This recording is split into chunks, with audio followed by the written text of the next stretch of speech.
Assalamualaikum warahmatullahi wabarakatuh. Tepangkeun wasta abdi gadis muslimat di kelas 10 MIPA hiji bade ngabrokeun anu judulna Sasakala Pamanduka. Zaman baheula di daerah basisir kaler Pulo Jawa aya karajaan anu katelahna Karajaan Pilangsari. Kahirupan rakyatna teu aya nu baki tapi cukup, teu kakurangan we. Jeung deui taya kadenge anu baramaen anu ngider kawas kiwari di Karajaan Pilangsari mah. Nyirikeun rakyatna getol digawe boh patadina boh pamayangan. Kabeneran tanahna lendo jeung basisir kaler mah loba laut deui. Karajaan Pilangsari boga raja anu wijaksana jeung pinter ngolah nagara. Raja Pilangsari kagungan kembang nagara anu ngan hiji-hijina. Keur mincak rumaja nyaeta Milangsari. Milangsari satelah kagalisanana ku saeusi nagara. Malah akhirna kagalisanana teh sumebar ka nagara-nagara tetangga. Kagalisan Milangsari jadi kabumpen hiji. Loba anu panasaran jiga kumaha ari Milangsari teh. Rabul tisikulna hayang nyaho rupa kembang nagara Pilangsari. Anu geus nendo rupana barali ka nagarana bari jeung nendeun kakieu. Dibarungku pangharepan kauntun tipung katambang beas ngapi milik Milangsari. Ti harita rabul ka negara Pilangsari anu rek marama. Nu hayang dipulung mantu kitu deui anu ngajak bebesanna. Anu daratang kaya nu lengoh kabeh angkaribung ku babawaan jeung pameli hate Milangsari. Nu daratang beuki loba aya anak raja, anak saudagar beunghar anu bangsawan, malah aya nu rek ngajenengkeun jadi ratu kadua oge alias dicandung. Raja bingung liwat saking. Nu hiji can dijawab, geus jebul deui nu hayang jadi minantu. Nu hayang jadi minantu can ditanya-tanya acan. Geus torojol anu ngajak bebesanan.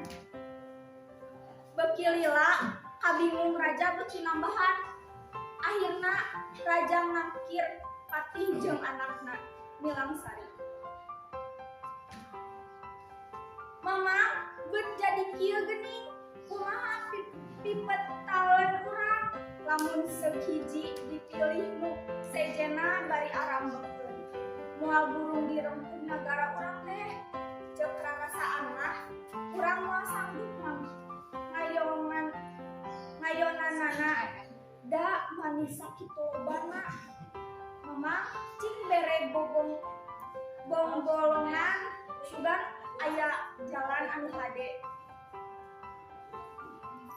Jungjunan moal ngalalangkungan mamang mah nanging upama disuhunkeun kamandang anu mangga teh teuing.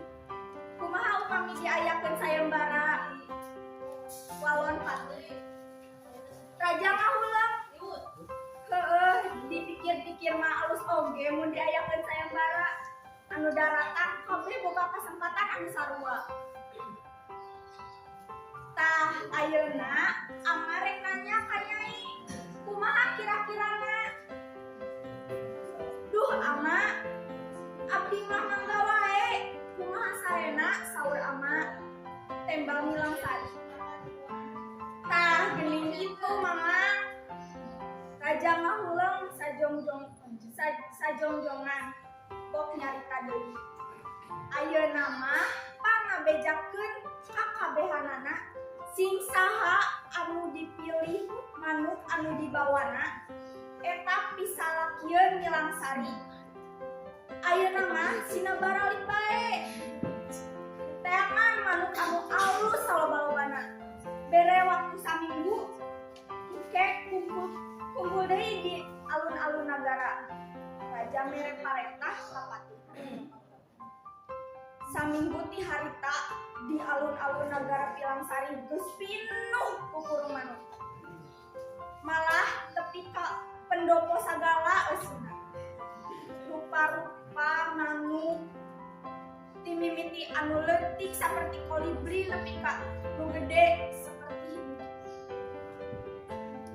sakumaha anu geus ditaklukeun Raja jeung Milangsari kaluar ti karaton murung ka alun-alun.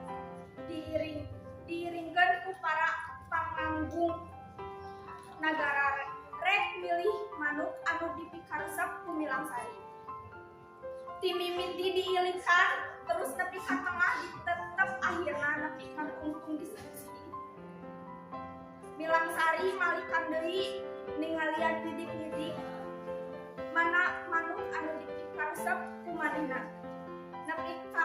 Nepi ka tilu balikan Milangsari masih keneh bingung. Nu milih sayembara beuki teu ngeunah cicing, sieun teu kapilih. Akhirna Milangsari nyarita yen manuk anu sakitu lobana teh tayang nu kapilih. Nu milih sayembara manuk asa dihulinkeun. Nagara Pilangsari diburak-balik. Milangsari disesere disedepkeun. Tempat sayembara paalus-alus manuk. Kiwari nolah pamanukan. Tempat nyedepkeun Putri Milangsari kiwari jadi kampung padek. Anu karajaan Pilangsari taya tapakna man karingaran kampung nyaeta Kampung Pilangsari. Nurutkeun Babad Sumedang sajaman jeung Karajaan Sumedang di basisir kaleng Pulo Jawa teh aya karajaan katalana Karajaan Pamanukan jeung Karajaan Ciasem.